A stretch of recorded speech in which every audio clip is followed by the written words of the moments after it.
AIMIM chief Asaduddin Owaisi 3 दिनों तक बिहार में रहे।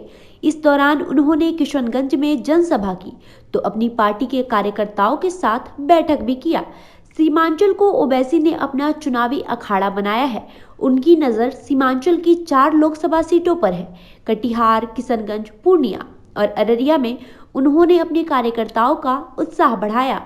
उन्होंने इन सीटों पर अपने उम्मीदवार उतारने की घोषणा की है। सीमांचल के इलाके में ओवैसी की अब खासी पकड़ मानी जाती है। पहले भी वे सीमांचल का दौरा करते रहे हैं।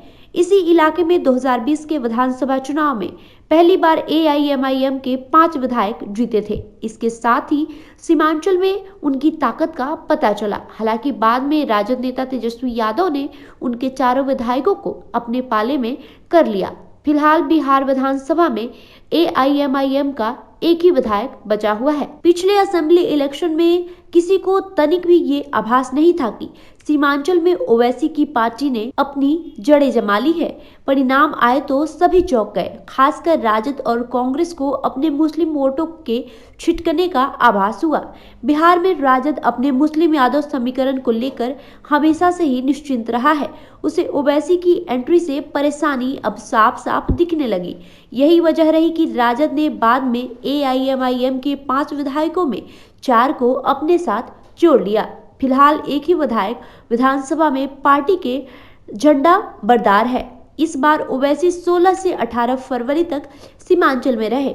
उन्होंने संकेत दिए कि इस इलाके की 4 लोकसभा सीटों पर वे अपना उम्मीदवार उतारेंगे। इससे राजद और कांग्रेस की नींद उड़ गई है।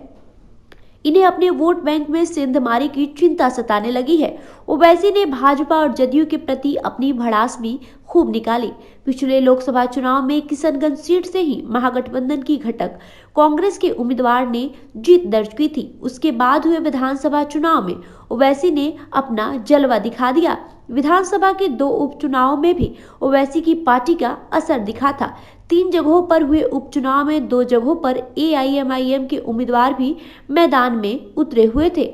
वे जीत तो नहीं पाए, लेकिन जितने वोट उन्होंने काटे, अगर वो महागठबंधन को मिल जाती तो उसके उम्मीदवार की जीत पक्की थी। सीमांचल पर अब सभी दलों ने अपना फोकस बढ़ा दिया है।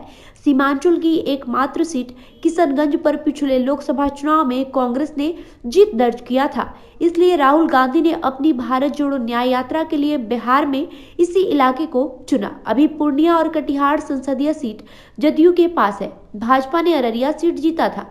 महागठबंधन ने पूर्णिया में बड़ी रैली पिछले ही साल की थी।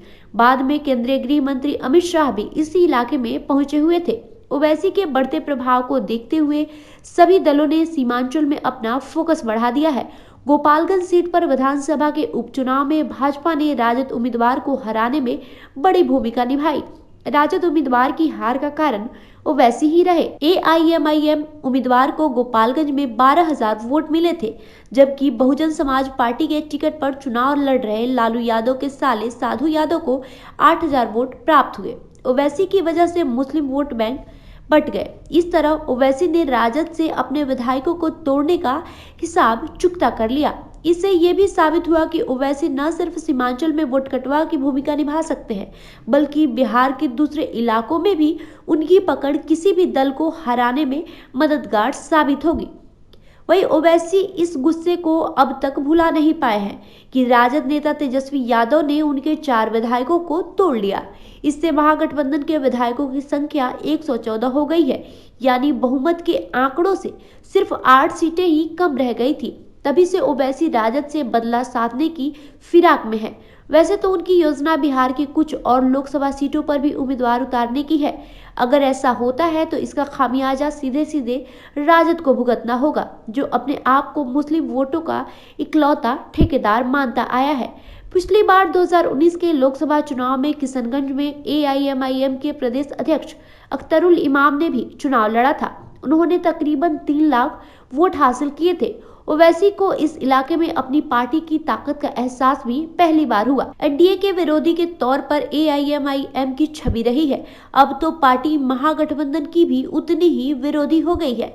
इसकी मूल वजह यह है कि विधानसभा में जीते उसके 4 विधायकों को राजद ने अपने साथ मिला लिया था।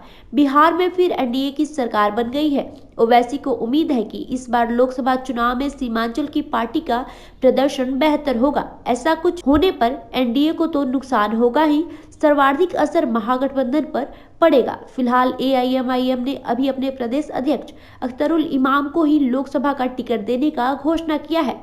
जल्द ही ओवैसी बाकी सीटों पर उम्मीदवारों की घोषणा करेंगे, इसका संकेत भी उन्होंने दे दिया है। एआईएमआईएम की योजना तो बिहार की सभी सीटों पर उम्मीदवार देने की है। ऐसा हुआ तो मुस्लिम वोट बढ़ जाएगा और फायदा भाजपा या एनडीए के दूसरे दलों को होगा। अगर ओवैसी के उम्मीदवारों ने बाजी मार ली तो फिर एआईएमआईएम के बल्ले बल्ले हो जाएगी।